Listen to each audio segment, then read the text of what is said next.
Hey team, I'm with Jody Raynsford today. Probably the most humble man I've ever met in my life. I actually know that Jody, he probably wouldn't, I don't know if he's going to tell you this or not, but he's like done some serious running accolades. He's an author, he's a marketer, and he's an all round great guy. Welcome to the podcast, Jody. Oh, thank you very much. I'm not sure my wife would say I'm the most humble guy she ever knows, but Yeah, Jody's written a book called "How to Start a Cult," and I know of Jody's work because we work together, and I'm actually really interested in the story behind it. Like, that is actually like a really interesting. Like, what led you to write that book? okay. So to trip back, I used to be a film and TV journalist, so which absolutely suited my personality in my 20s. Absolutely, but you can imagine what that was like. And for some reason, I had some kind of midlife crisis in my 20s, and I had Quarter this life urge in crisis. me. Yeah, Quarter life. This absolutely. is well documented. Absolutely. I had this absolute urge in me to run the London Marathon, and this was when you could run the London Marathon, relatively easily. It's not like it is now, which is something more like Squid Games. But it, the I decided to run the London Marathon, and it was awful. It was just the whole thing was awful. I like this smoking, drinking, overweight journalist who then decides to go and do running thing. It is not a great story of athletic prowess. It was an absolute disaster. And I don't know what it was within me because I had such a terrible experience. Then I then went back the next year and did it, and it was even worse. And at this point, you think, "Oh, okay, I'm going to give up on this because this is so awful." But instead of doing that, I read a book called "Survival of the Fittest" by Dr. Mike Stroud, and in it he talked about a race which was pretty unheard of at the time, apart from people who were kind of really into ultra running, and ultra running wasn't like mainstream kind of as it is now. Called the Marathon des Sables, and he'd run like the third or fourth marathon des Sables or whatever. And I read that and I'm like, that sounds absolutely frightening. Like I could die. Mm. And I thought, do you know what? I really want to do this. After running the London Marathon, and at the end, and when it was so hot, at the end, some old lady asked me if I was all right. I literally cried at the end of the last one. And for some reason, I went from that to going, do you know what I'm going to do? I'm going to this. When I said this was a midlife crisis, I'm like, this was at astronomical levels. And at that point, you had to sign up 3 years in advance for this race. So I signed up for it in 2008 and had to wait 3 years. And in that 3 years, I kind of got into ultra running, which was a proper like subculture then. Like you go to races. So ultra running, if people don't know what ultra running is, it's technically any distance over marathon, but really what it normally encompasses about 50k to 50 miles up to 100 miles. Can be multi-day races, normally on trail, so it's pretty challenging and not very well known at all. And so you'd go to these races. So like the first like ultra marathon race I ever went to was also was also the first time I'd run multi-day. Again, ignorance was really useful to me in my running career. Is ignorance and hubris, the two things together, a heady combination. And this race was a over 90 miles over 3 days, and it was from Oxford to London. And we turn up for this race, and these are the kind of races you could sign up for about a week in advance or the day before. So you turn up for this race, and there was like 20 blokes, most of them between kind of 35 and 50, and you know, you expect it to be just like a normal kind of race and things like that. We ran out of that building. We started the building, and I was on my own by the time we got to the end of the field that went onto the trail, and I was pretty much on my own then for the most of the day. It was an the whole thing was a disaster. The whole thing was an absolute disaster. But I seemed to make it to the end, and then I started doing it. Then the funny thing was, I had a friend who I was the editor of the magazine that I was working on, which was a DVD review magazine. He was doing some stuff for a magazine called Men's Running, which was a new magazine that had just launched. And very early on, they heard I that I think I was used to buy doing. that magazine. I think I Yeah, actually it was a great magazine it because was. it was running, but it was funny, and Yeah, that was the thing. It yeah, was yeah. a It was good good. combination of it being funny and running. And so they asked me, say, "Oh, we'd like to cover it." And so I started writing for Men's Running magazine, and I became a contributing editor, and it was great because I got to essentially, I was like the Carl Pilkington of running. So they'd send me to like Sierra Leone, and they go, this is going to be awful. And they were absolutely right. And it was just me writing about how awful all the races were. And it wasn't any of this.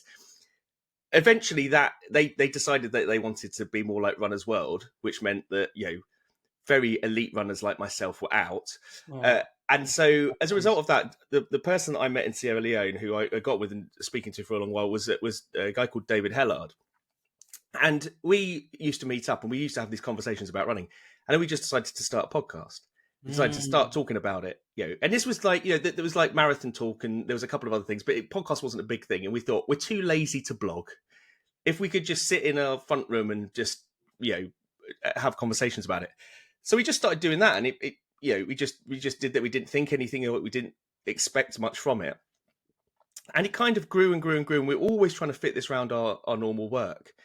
And it probably got to a point where I was working at, I was in a thing called the NatWest Accelerator, which was a business accelerator. And I was wearing a hoodie that we have. So the whole, there's like a direct lineage between, men's running and that humorous element of running and it being funny and kind of ridiculous and self-deprecating and the podcast that we'd launched, Bad Boy Running Podcast. And I was wearing a T-shirt that said, a hoodie that said something like, crushing disappointment is earned, not given. And so someone saw this and they're like, what is that all about? And I'm like, oh, it's the podcast to do things like that. And so they said, oh, what would you just do a presentation about how you've grown your podcast? So I went and did this presentation to about 20 businesses in this group. And I thought, how do I, being a copywriter and in marketing, I thought, how do I really kind of make this really compelling? And so I thought, I know, I'll call it How to Start a Cult, because that'll kind of get attention. And I thought it'd be quite fun if I mapped all of the traits of a cult to the different things we did. And when I started doing that, I started thinking, oh shit. Do you know? Oh shit, this is... Yeah. So the interesting... wow. So it was that. It was that came about. And so I did that presentation. Someone from Brighton Chamber of Commerce saw that. I then did it to a bigger audience at Brighton Summit, which is a big event. I did a workshop there, and then I wrote the book, and it kind of went from that. And the interesting thing about the book is that it tells the story of essentially how we got to a point where it's two blokes just having a chat in the front room, talking about barely talking about running. That's the most ridiculous thing, to a point where people are having like our logo and slogans tattooed on their legs. No. We now host the ultra and trail stage at the National Running Show. We've done that 7 times now.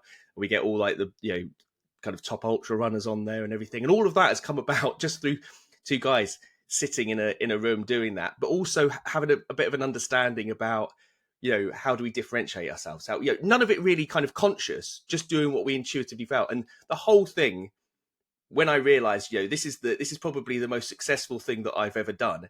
And I've absolutely paid it hardly any attention. And I haven't really overthought it. We haven't planned it, things like that. And, and it kind of changed how I thought about all of the work I did around marketing and branding and, the need for consistency and the need for polarizing and everything. It's just like by total accident, it fundamentally changed it. And it's just two idiots talking on in the front room. Because I remember, so Pete and I on the Wakem. So when we actually hired a podcast consultant, we were like, we want to make the podcast great, and we wanted to, and we were going through. There's a certain site where you can see how effective and how good a podcast is. And we were in the top, I think we were in the top 10%. We were like in a 10% podcast. And then Pete went, oh, Jody's got a podcast. Check out it. And I think you were the 1%. Yeah. You were a 1% podcast. And I was like, holy shit. I was like, dude, because you didn't talk about it at the time, we were working together. And I was like, dude, like this is a huge, because we had a really good podcast. We were getting, so many downloads, but it's the podcast that you found. It's got a cult-like following now. That's what's made it so successful. The podcast really was the central element that made it work. It was the consistency of the podcast. So fundamentally, we were very different from everyone else. So we didn't take running seriously, which now there's lots of podcasts that do that. A lot of people have like this edge, but at the time, everything was about, how to do your best 5K time, how to do your PB, all that. And so when you got two people who would come and speak for an hour, of which about 3 minutes of that was about running, people were just like, what? Like, what Wow, is yeah. this? And the thing was, right at the start, we knew that we couldn't dedicate that much time to it. We weren't producers, we wouldn't do anything like that. So we were just really honest and upfront right from the start. Like, the sound quality is terrible. Like, we know that, but yeah, what are you going to do about it? You got to put up with it.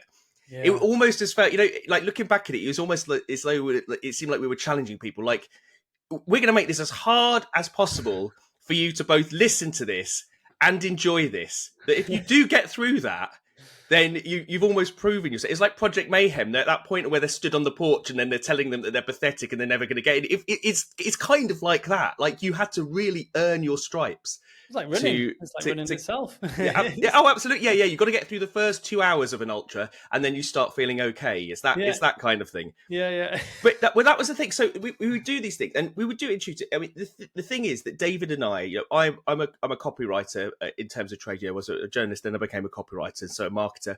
David, very much salesperson, very much into marketing, and so we kind of were doing these things intuitively, and also having this element of neutrality. Like, we don't actually care whether anyone listens or not, because that's good. The entire it was so process focused. All we were thinking about, and this we'd hit like 100 episodes, 200 episodes. We'd forgotten.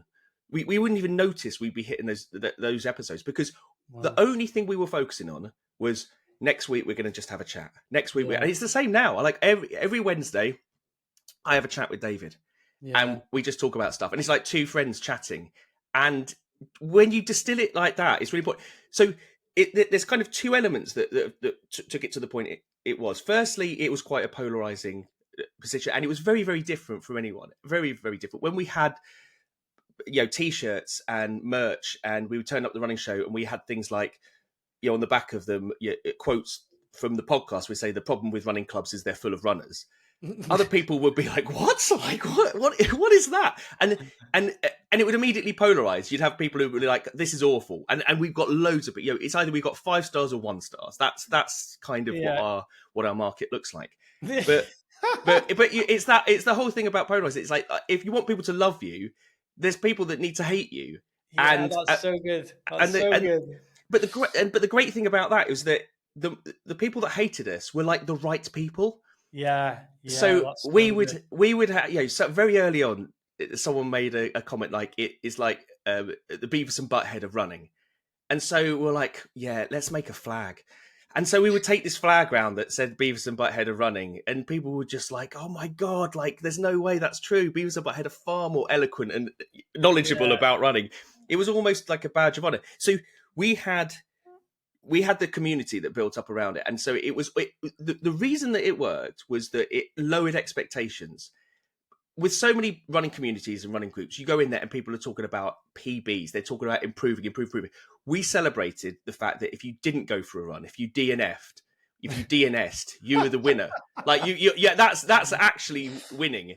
And the really weird thing that came out about is that by lowering expectations and actually celebrating mediocrity and lack of success, it allowed people to kind of engage more, and by engaging more, they then felt more confident to then go on and start running ultras and start doing these things. Wow, so it was a really interesting dynamic, because we had so many comments from people who were saying, this is, everyone takes the piss in here, but my God, it's so it really is supportive in a way that others aren't. Like, there's no expectation, and without expectation, suddenly people can kind of bloom. And the amount of people who've run ultras and run trails and done those things for the first time because they felt okay doing that and talking about that, because if they didn't go for a run, we were like, yes, you're a winner. And people, anyone that ever posted, oh yeah, I'll get a PB, we were like, we're going to ban you if you come back again and you overperform, you are banned. And it worked really, really well. That's hilarious, because when I was coaching fitness, like, I came, like, well, my biggest problem was I came from an elite sport background. Like, I was like, I was a track runner, collegiate athlete. And I just really, like, when I came into fitness, I just really didn't understand how difficult it was for people to get just the biggest hurdle was in front of the front door. And I just didn't get that. It took me years to get that, like years. And then like, and there's a really good analogy, and it's someone wanting to climb a ladder, and the first rung is really, really high. And I think that when you remove that, that's such a big thing, like in business and fitness, whatever you want to say. It's like bringing that down, normalizing failure and taking shots. You know, for me, that was the big thing in business as well. Just being able to take a shot and not feel like, oh, I'm a failure if I didn't get it right. So I love that. So curious, Jody.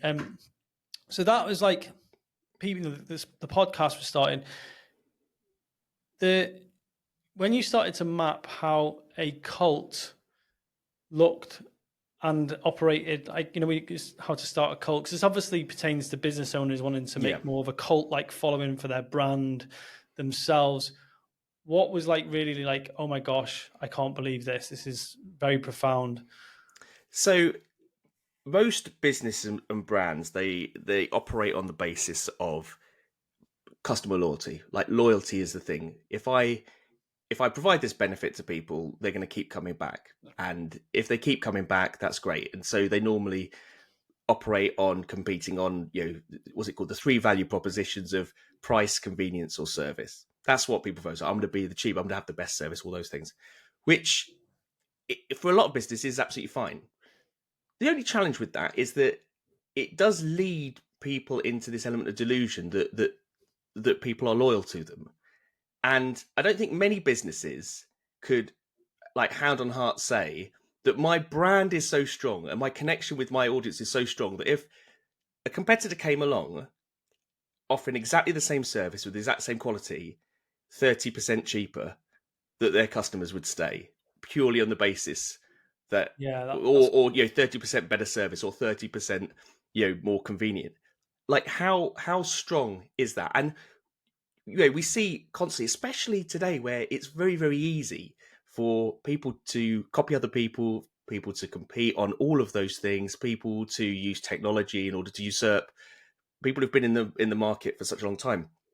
The central element that really helped me understand why we had accidentally created what we created and why certain brands work in a certain way is the fact when you build like cults in themselves, they don't, you know, benefit is what draws you to it in the first place. But the thing that keeps you there is belonging. Like belonging, you know, if you look on like, you know, Maslow's hierarchy, belonging is up there after kind of, you know, psychological safety. And it's, you know, it's so deeply entrenched. But the thing about belonging is that it's tied to identity as well. And when you become a key part of someone's identity, like you cannot be disrupted. Like if someone associates so much with you, there is no way that someone else can come along and they understand the difference. They understand the meaning behind being part of that group. And so what a lot of brands do and a lot of businesses do, they try to, you know, accentuate the fact that there's these benefits. They like to tell stories and think those stories are going to connect.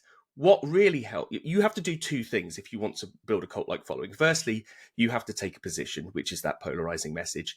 There has to be an us and them dynamic. There's an element of enemies there that you are helping them, and we could explore that, but that's not kind of central to this point. The important part is that you have to bring people in who have like a shared values. They've got shared values. They have, you know, cult and culture are very similar words for a very particular reason. You bring people in and they have to, it's almost as though people don't understand why having a big group and with no one engaging, as opposed to a small group where people are engaging, why one works and why the other doesn't.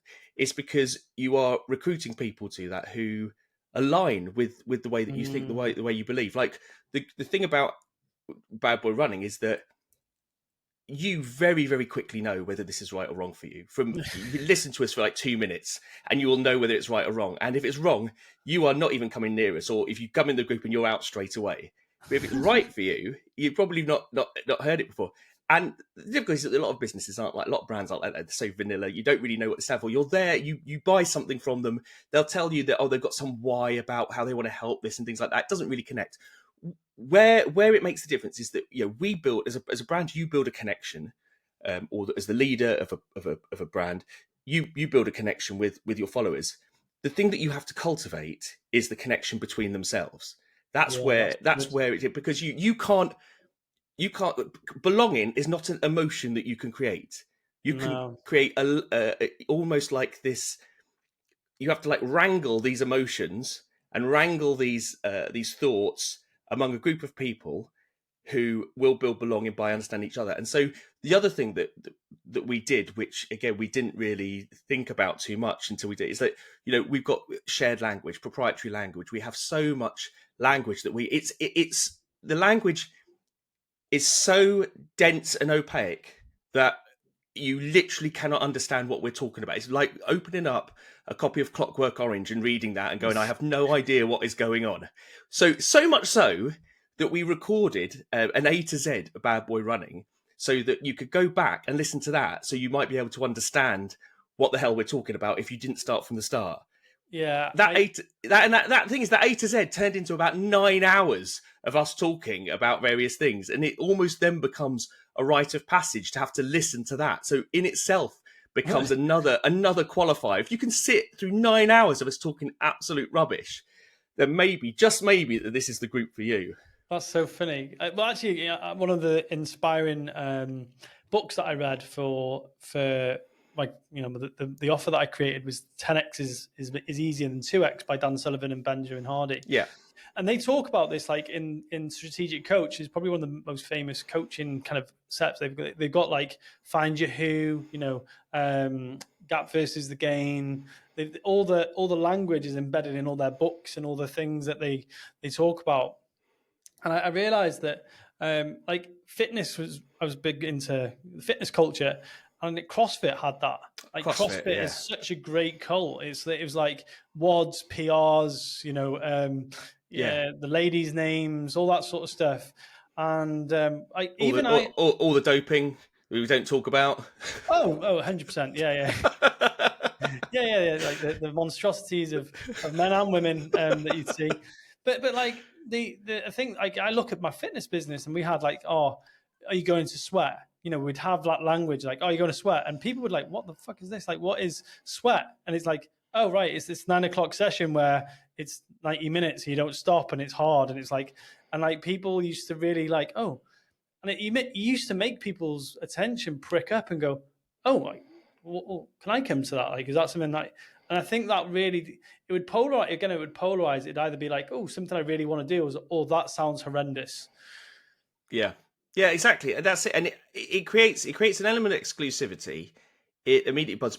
Fitness and sports are really, really good at this. Really good. There's so much around kind of proprietary language. There's so much around wearing the uniform as well. Like, see someone decked out of complete CrossFit wanker. They will buy it. They'll buy everything. No strips, earplugs, bandana.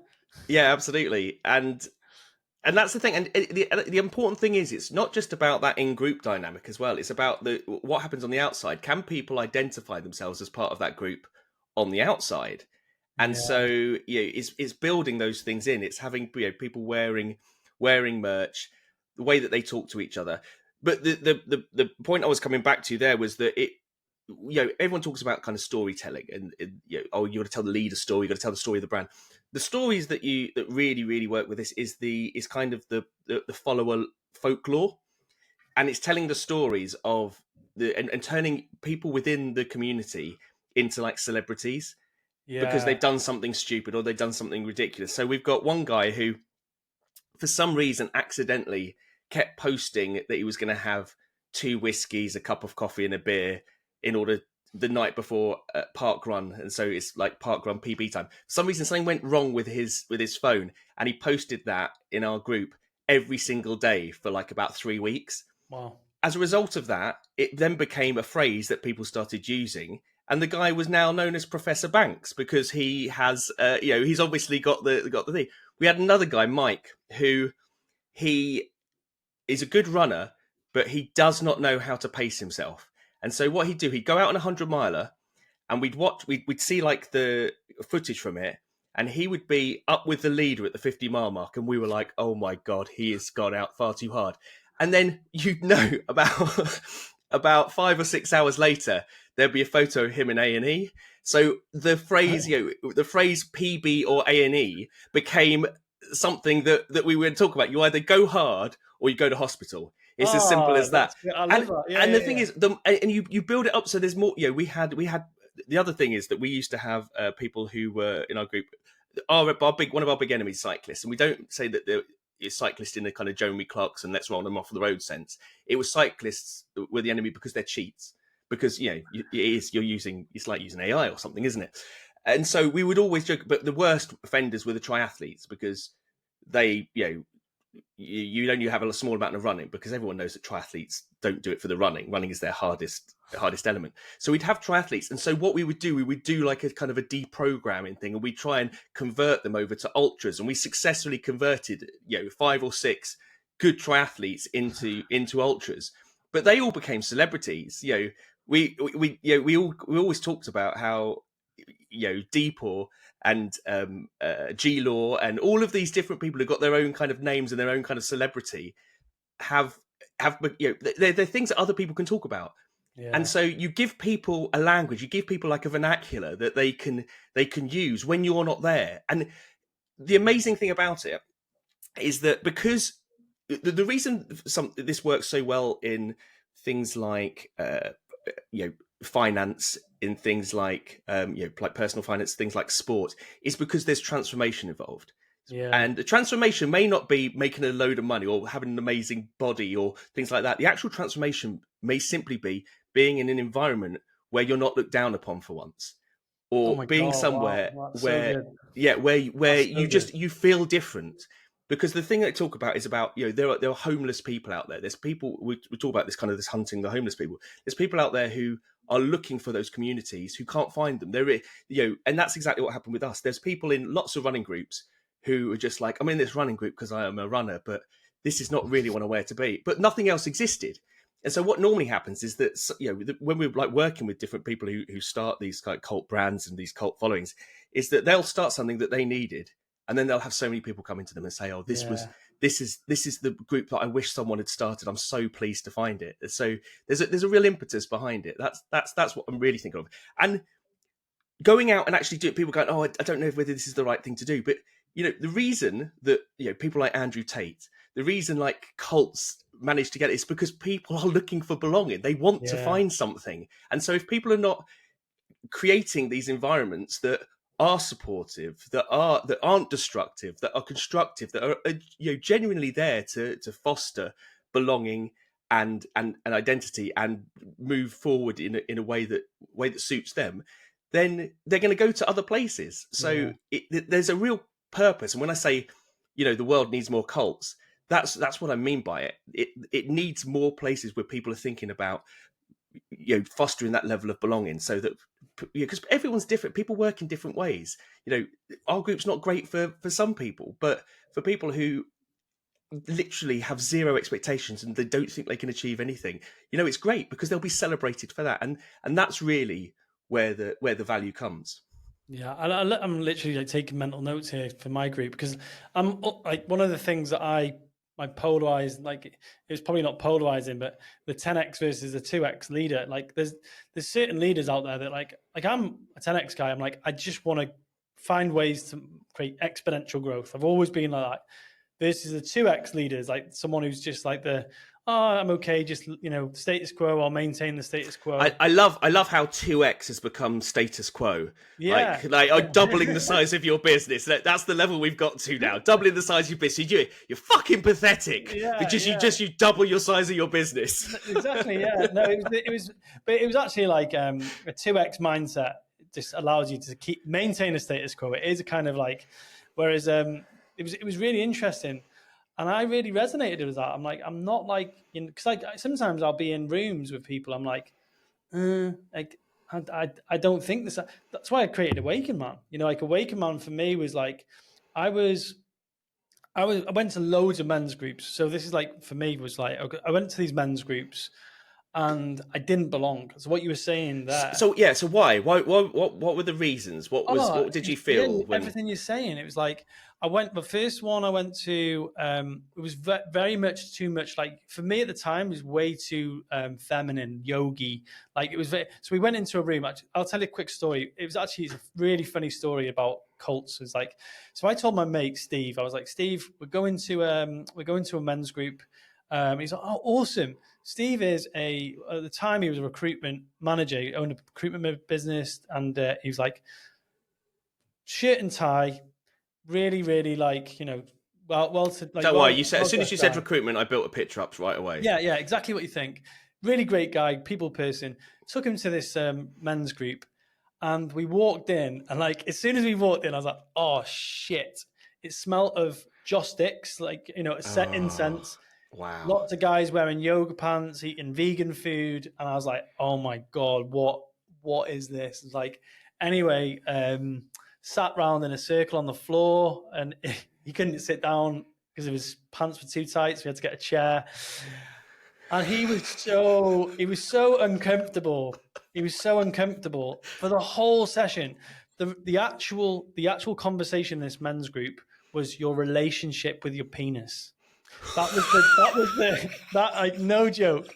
That was the actual conversation in that group. That was the starting conversation for him. That is incredible. Honestly, and I'm not even joking. Like, and we're talking about belonging and cult, but it was not his people. And it gets worse. There's like so much more to this story, but he was so uncomfortable. He was sweating, and his literally his whole shirt was drenched. And as soon as we got out of there, we laughed and we laughed and we laughed all the way home. Steve, my friend, my old business partner, Mark, and I. There was not a moment in that car for the 90-minute drive back from Manchester to North Wales where I wasn't just crying with laughter. But what I realized was men's work was really unattractive. It was just like, it was not like, that wasn't my group. It was very anti-establishment. They didn't like talk about money, a lot of wounding. And I was like, oh, this is not the thing. So I said to Yassine at the time, I was like, right, I want to start a men's group. And he said, why don't we start it? So we started this group based on what we loved, and which was an information, education, therapy, mentoring, and coaching. And we found our group. But I think so many businesses don't take this approach, and they wonder why. If I was to be honest, like that's probably what you're talking about needs to go into my business. I'm like, actually, I do need to be a bit more. This is who I'm about. This is who I'm not about. But this is the interesting thing about that story is that you very quickly realise what you're not about, and this is the understanding that I think a lot of businesses and a lot of people don't know that they fit into what everyone perceives of them. They don't know that they are no different from everyone else. They're just doing what the thing that they think that they're doing. And so if you hadn't have gone to that, you probably wouldn't have realized, like, this is the state, this is the market in which I'm working. Like, and I know now I don't want this. I know that most people are experiencing this. For us, we, to be fair, I didn't go into running groups and things like that because I didn't want to, because I'm not an elite runner. I was, my running is roundly ridiculed by everyone apart from my mum. And so, I didn't want any of that. So it then made sense to create something where you could kind of get away with, in the context I want to be able to talk about. So it's almost like knowing what is the oppositional force is really, really important. And I don't even think enough businesses or brands even do that. I don't think they really understand that. Yeah, do you know what? Even this might be a bit off topic, but even if you talk about that, my biggest lack of enjoyment from running now comes from the pressure I put on myself to be the runner I used to be, and that's where your enemy is yourself. Oh yeah, 100%. But like every time I just do something and enjoy it, it's a massively different experience. So one of the things that like really kind of gripped my attention with, do you know what? And I said to Jody before the podcast, I haven't read your book, and I was like, oh God, I couldn't believe it, because normally if someone comes on with it, but it's on Spotify, isn't it? It is. It's just released on Spotify. If you have a premium subscription, you can listen to it. And do you know what? As I'm listening as well, what I'm going to do, Jody, is I'm going to go through the book and I'm going to start to put it into my business, because I believe even just listening to what you're sharing is like there's so many parts of my current business that I think that will benefit from looking at my business like a cult. It sounds even crazy to say, but It sounds. yeah. The thing is, if you have a team and you read the book and then you go in on Monday and go, right, I've decided we're starting a cult. And I've had conversations with people who have worked with me and said, oh, I've told my team, and the team is so dead against it, and they said that we're going to destroy the business, and all of these different things as well, which and that can be quite a difficult thing to do. But it's really thinking about these cults are really, really good at what they do. Yeah, Like Scientology is really, really good at what it does. Yeah. But if you have an awareness of the difference between undue influence and influence, if you have an understanding between the difference between a destructive cult and a community that has a cult-like following, if you can take the good parts and you'll understand it, then there's so much that you can put into your business, and a lot of it is so simple. Most people are doing some of the things. That's the thing. People who I speak to who said, "Oh, well, I've got this community," things like, they're doing some of the things. A lot of the things that you kind of do intuitively. Isn't part of the books like the 10 commandments of starting a cult? So so it's the 7 cult commandments. So that's it. We've got seven. It's essentially 7 steps. And again, like all good cults, it's a pyramid. So and basically it's building one upon the other. But the first three commandments are really strategic ones. They're the ones that you need to get right, and it's around the polarizing message, and everything hangs off the polarizing message. And the difference between, say, conventional marketing is that conventional marketing is all about know who your persona is, know what newspapers they read, what do they vote, Tory, or do they vote, all those kind of things as well. All those things are great. That's great if you're targeting, you're marketing, you're advertising and things like that. What that doesn't do is that you're not targeting people based on what their values are, what their beliefs are, what their, if we went out and said, oh, I want to find a bunch of runners who adhere to the fact that, they're not particularly good, they don't want any pressure on them. Like, you can't do that through traditional targeting. So you use the polarizing message fundamentally changes everything. You use the polarizing message to essentially put up the flag and attract people towards you who are the right people. They're coming to you, and that's a very different dynamic as well as going out and getting them. Very, very different dynamic. Yeah, because I think that because honestly, I really do work well with people who love deep conversations. Like they love to think really, really big, but equally, if someone's got a really small goal, I really struggle. I really struggle to work with those people in my business, and that is so I would have to create a polarizing message around that. Is that what you're saying? Well, it could be around that. It could be around the way, because the thing is, they might not be at fault for their small goal. So this is the thing. It's very easy to. When we talk about developing enemies, it's really important that the followers aren't at fault for how they feel, and actually the fault lies with either what they've been told, who has taught them, and so the one of the enemies there may be the way that goals are set, or maybe the pressure on people to come up with bigger goals, which intimidates some people, so that they then go for smaller goals. This thing of having to share goals publicly. There might be, enemies can be anything from a person all the way down to a belief, a behavior, a practice. Okay, absolutely. So it could be any of those things, and that's, I think that's when people resonate. So it might not be the actual goal itself that's the issue. It may be whatever has led them to put that. To set the goal in that way, and so that's where you kind of start thinking about what has created that dynamic. Because when you kind of hold that mirror up to it, that's when they have those aha moments and they start thinking, actually, I'm not at fault for this, that I have been told this way, or you're absolutely right. It gives people aha moments, and it helps people see things in a different way. And when you do that, that's great. And you do attract quite the interesting thing that I think is that when people say, I want to be really inclusive, I want to be really inclusive in my group. And so I've had lots of conversations with membership organizations who are just like, we let anyone in, that's really, we're inclusive. I'm like, but if you let anyone in, then what do you actually stand for? Like, are there no criteria whatsoever? And most organizations, I think most businesses, in terms of who their clients are and things like that, are just like, the doors are open for who wants to come in. And then when they leave, they try and slam them shut and like, oh, we'll do everything we can to stop them. And there's a lot of these membership organizations, like, when you do have a conversation with them about leaving, what happens? Oh yeah, we managed to have a conversation and we tell them the benefits of staying and things like that. And then do they like leave 2 months later anyway? And they're like, yeah, they do. I'm like, because that's the issue. Like, you're saying you're inclusive, but what you're doing is you're not actually aggregating people who align with a position.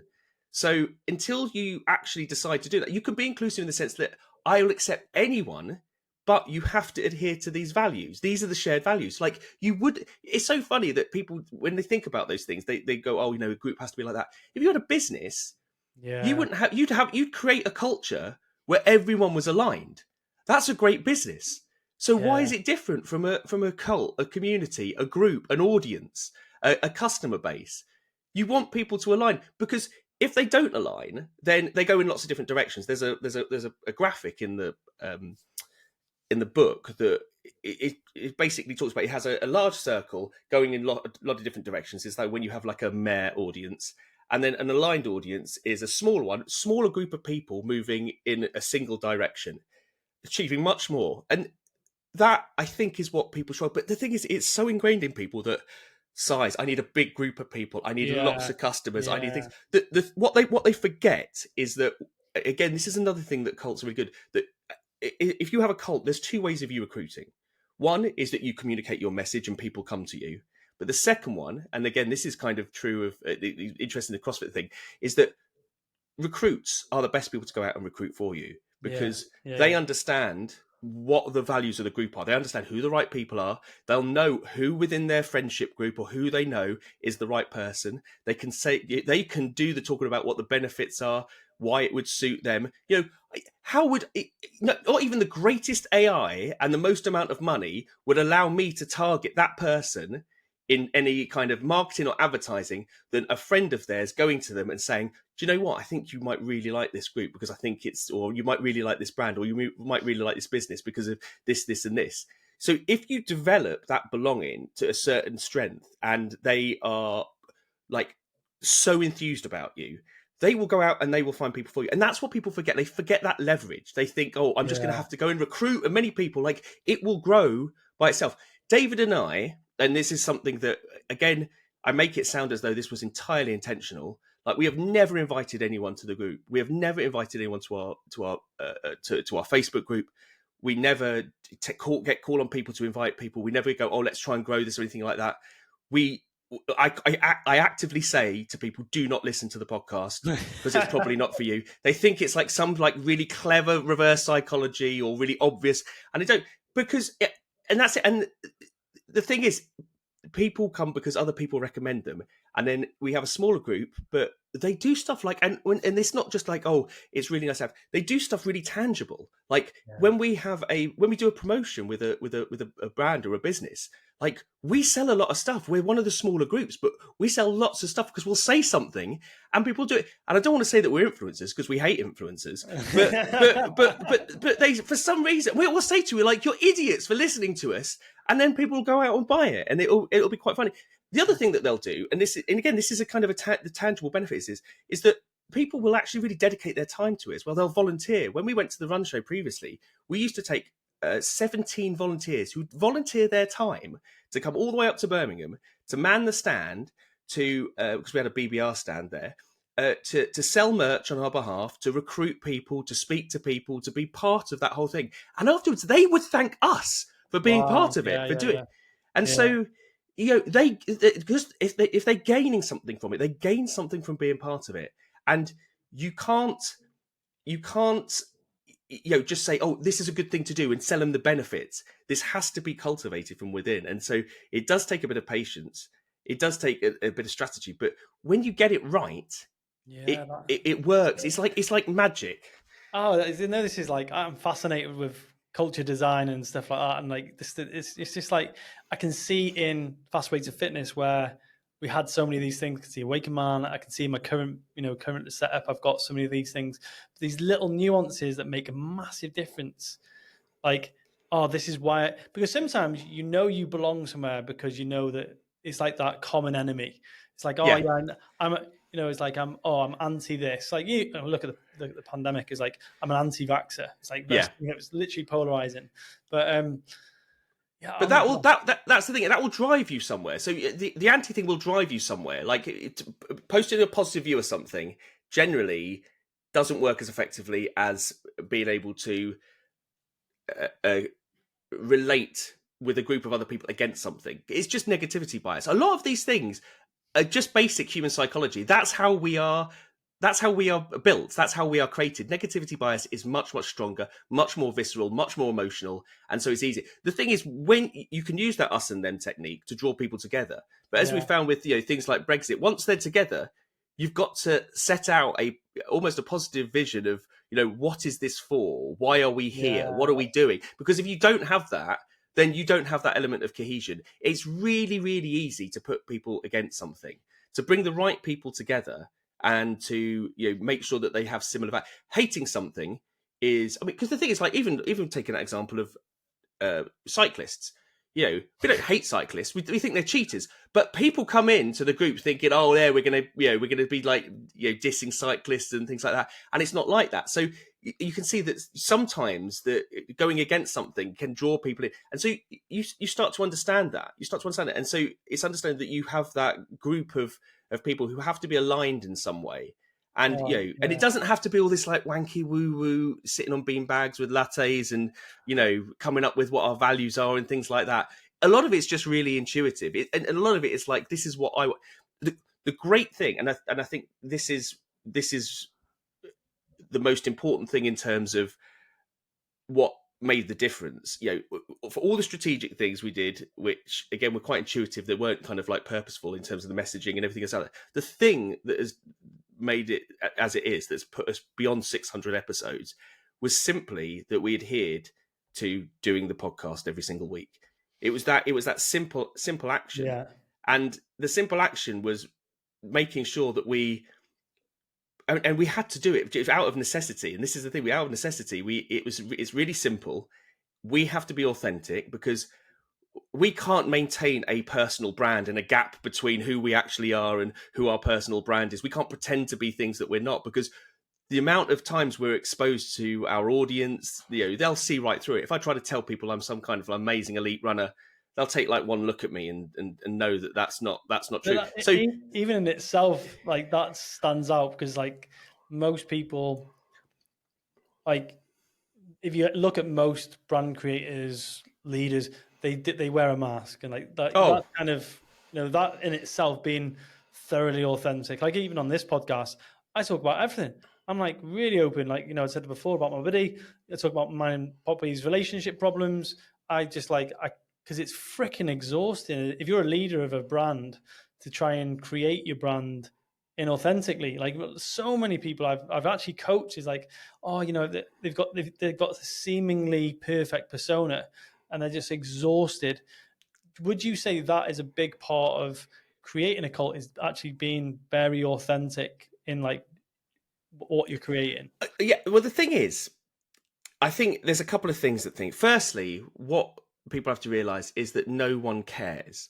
And I know that sounds really awful, but like no one cares. Like that you're putting all this effort in to making yourself look amazing and thinking it's doing these things and everything. Like, and no one gives a shit. Like all they care about is themselves. And so it's quite liberating when you realize that no one cares.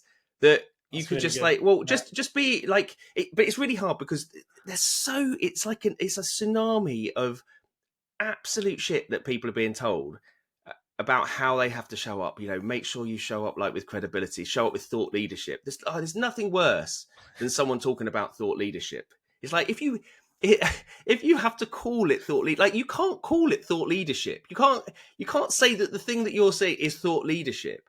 Like someone else has to say. It's like saying genius. You can't call yourself a genius. Someone else has to call you a genius Yeah. for it to work. Like it's this kind of forced purposefulness that you think is working, and actually the thing that works are really, really basic things. The thing that's going to build the most amount of trust is literally showing up every single week, doing what you're doing. Just the act of that is going to build trust in a way that, people that do so. I did this incredible podcast for like 6 months, and then I kind of burnt out, and then came back. Like, you've lost the trust. Like, the trust is, if we see people showing up time and again and again and again and again, we can't help but feel trust towards it, even if they're turning up and saying nothing. That's why there's so many people who are very successful in this world who don't really say anything or have any kind of strategic position, because they've simply mastered the act of adherence. Like, in fitness, adhering to a plan is the most important element, isn't it? Doing something, having that consistency. Like, people think, I'm not going to be able to do this because I haven't written the right kind of thing. I can't post on LinkedIn because I haven't got the right photo or things like that. It's like, show up, and that's the thing. If you start building this persona and this idea of you in a certain way, then it puts barriers in the way. You're like, well, I've not done something this week that shows me in an amazing light, so I'm not going to really talk about anything because I just sat at home on my arse watching Netflix. I'm like,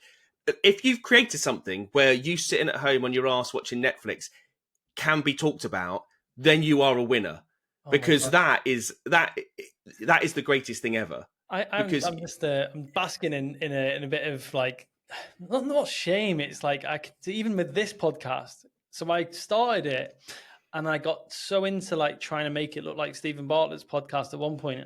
I actually over edited it, and it got so complicated. It was taking me so long. I was like, I can't do this.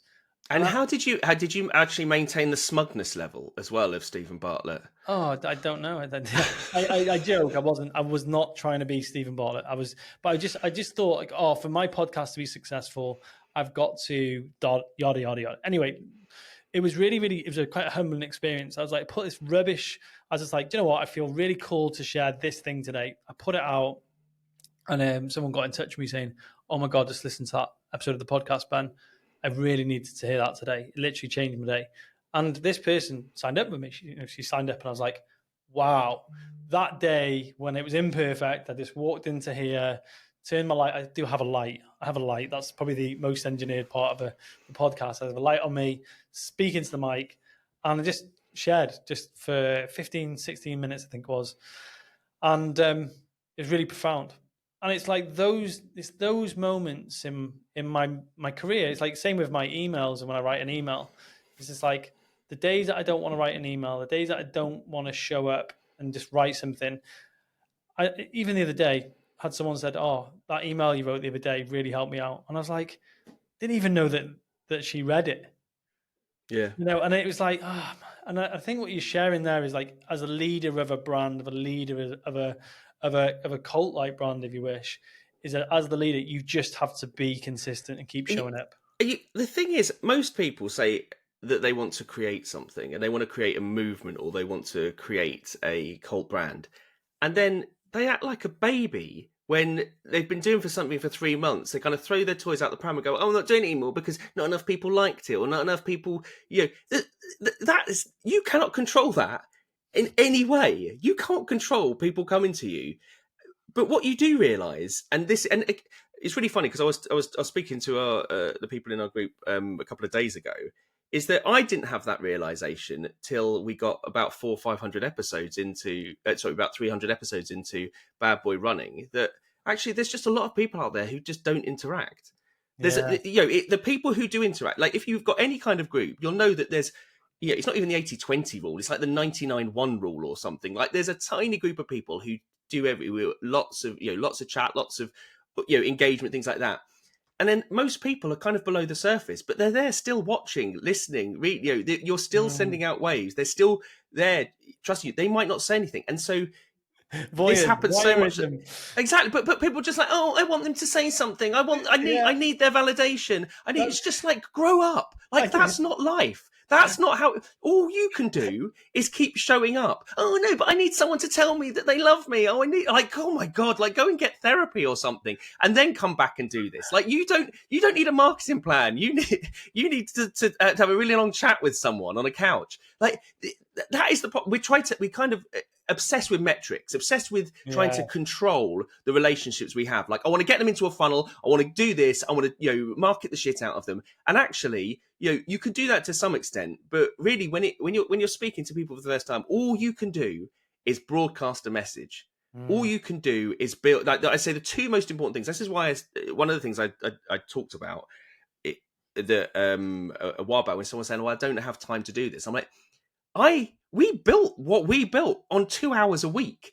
Like this wasn't a full-time thing for us. We built a brand that's hugely successful in no time at all. And there's two things that you need to do. If you've got only two things to do, it's communicate, broadcast that message, do the podcast, do the email, do the thing that's going to get your message out, consistently show up, and build belonging. Like, have those relationships with people. People forget, I want to start a movement or start a movement. A movement starts with you speaking to someone else. You don't just broadcast a message and then a group of people turn up and go, wow, this is a movement. Like, that's not how it works. Like, people are so unrealistic. Like, what do you think?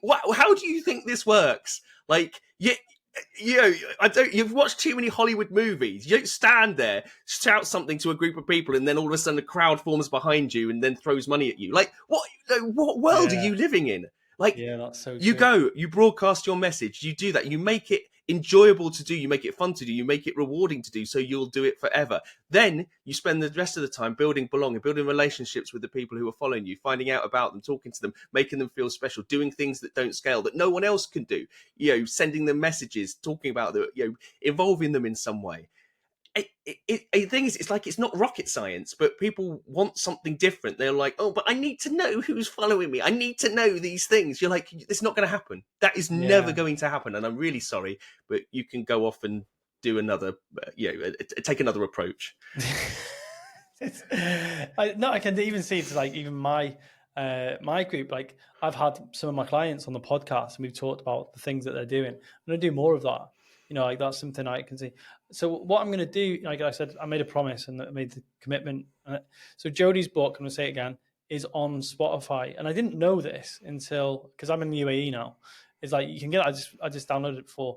I'm going to put the link in the podcast notes so people can get hold of the book, download it, listen to it. I'll also put, what else is like a way that should I put the link to Bad Boy Running in there as well? No, don't put the link to Bad Boy Running in there. Do not go into that group. It is not a good. It is not. And I'm not. This is not reverse psychology. There's people that go into that group, like, go, oh shit, I've made a real mistake, and get straight out of that group again. What it's is not it, a Facebook group? It's not. Oh, it's a Facebook group. It's more than that. It's a virus. I think some people called it. We've been banned from so many other groups. That's hilarious. Yeah, a really good starting point, if you don't want to listen to the whole book, a really good starting point is, I've got a free 7-part course, mini course, that you can download if you go to www.cultbrandmethod.com, and it's delivered over 7 days. It talks about each of the commandments and it gives you an overview of the approach and how the approach works, so that you can apply in your own business or brand. I love it. I've taken so much from today's chat. I just I realize that there's so many little nuances that I could, if I just tweak them, could make a massive shift for my business. The book itself is not actually how to build a cult; it's how to use cult-like building for your business. I just want to clarify that. Is that all of my negative reviews? I get a lot of negative reviews from people in America who are like, this is not actually how to build a real cult. Very disappointed. It's either that or there's too much swearing in it. So that's hilarious. It's like funny because one of the guys I coached a couple of years ago, he had a brand called Target Truck. It was like a truck brand. He was and he was building this truck, and he just wanted to show people like the truck. And he got so much. He got one post that went viral, like really, really viral, and millions of views. And it was the negative comments that just boosted the algorithm and showed it to people. So like, even those 1-star reviews, it's quite funny. Like, even when I check reviews, I'm like, I hope I don't get a 1-star. But actually, you want 1-star reviews, because when we started doing that, when we started like posting the 1-star reviews, and I do the same with the book as well, is that it gets more engagement. people absolutely love it. And the thing is, the important thing is that it tells people, it creates curiosity for people that don't know. It shows people that you've got confidence, like you're not scared of hiding a one star review. You're making it clear that I'm. A lot of this just comes back to neutrality, like being neutral about these things. Like and the thing is, so many people are kind of desperate, kind of, oh, come and do this with me, come and do this. And it kind of reeks of that desperation. If you're really neutral about things, you're just like, look, this is what's happening. You can join it, you can not join it. I'm not bothered either way whether you do those things. If you become part of it, great. I'll give you all the attention you deserve and everything else. But this is just how it is, and I'm very happy to show you, who doesn't like it as much as who does like it. In fact, the other day I did post some positive reviews, and I had people saying to me, what are these positive reviews you're posting? Like, what? You never post positive reviews. And it was just like, I'm just promoting the Spotify thing. But it was really interesting. I was getting called out for putting positive reviews up there. But the great thing about negative is that, they create the curiosity, but they also really, really strengthen the level of belonging, identity for people who are already following you. Like, they love that. Absolutely love that. Yeah, I think I love the way you've done that as well. Jody, this has been a great conversation. I've really taken a lot of value personally. If anyone's listened to this and they've enjoyed it, please give us a like on Spotify or follow on YouTube. This is going on YouTube and Spotify. And we'll have you on again if you don't mind. Absolutely love to come on again. Come and talk cult creation again. If you've listened or watched, all of the links, anything we've talked about are going to be in the comments. We'll see you on the next episode. Take care.